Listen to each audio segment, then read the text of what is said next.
உங்களுக்கு தெரியும், அவர் இதுக்கு முன்னாடி நடித்த படங்களுக்கெல்லாம் நீங்கள் இந்த இடையூறை கொடுக்கல அப்படிங்கிறத கவனிக்க வேண்டியது இருக்கு.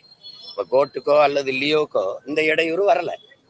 ரெண்டாவது, அந்த படத்தினுடைய அந்த பகவந்த் கேசரிங்கிற அந்த இந்த தெலுங்கு படத்தினுடைய முதல் பதிப்பு, அந்த பதிப்பை நான் பார்த்தேன். அதை பார்க்கும்போது அதில் இந்த சான்றிதழ் கொடுக்குற அளவுக்கு அது தடை நீட்டிக்கிற அளவுக்கு அதில் ஒரு சிக்கல் இல்லை அந்த படத்தில்.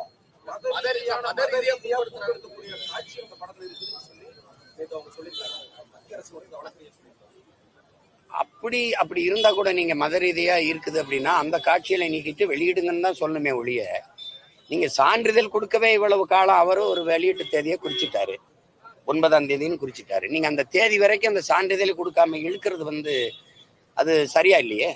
அது சரியா இல்லை, அது அவசியம் இல்லை.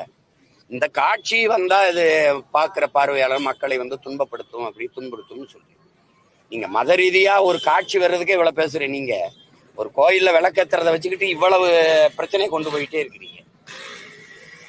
புண்படுத்தக்கூடாதுன்னு நினைக்கிறீங்கன்னா, பிரமதத்து மக்களையும் புண்படுத்தக்கூடாதுன்னு நீங்க நினைச்சிருந்தீங்கன்னா, நீங்க அங்கிட்டு கிடா வெட்டிக்கிறீங்க, நாங்க அங்கிட்டு விளக்கேத்திக்கிறோம்னு சொல்லிட்டு போய்ப்பே இல்லை. அதே இவ்வளவு பெரிய பிரச்சனை ஆக்குறீங்க. அப்படியே வர்றதுன்னா நீ என்ன செய்யணும்? அந்த காட்சியை நீக்குங்க, அந்த உரையாடலை அமைதிப்படுத்துங்க, அந்த உரையாடலை நீக்குங்க, அதுதான் சொல்லியிருக்கணும். சான்றிதழே தராம இருக்க வேண்டிய தேவை என்ன வருது? அப்ப யோசிக்க வேண்டியது இருக்குல்ல.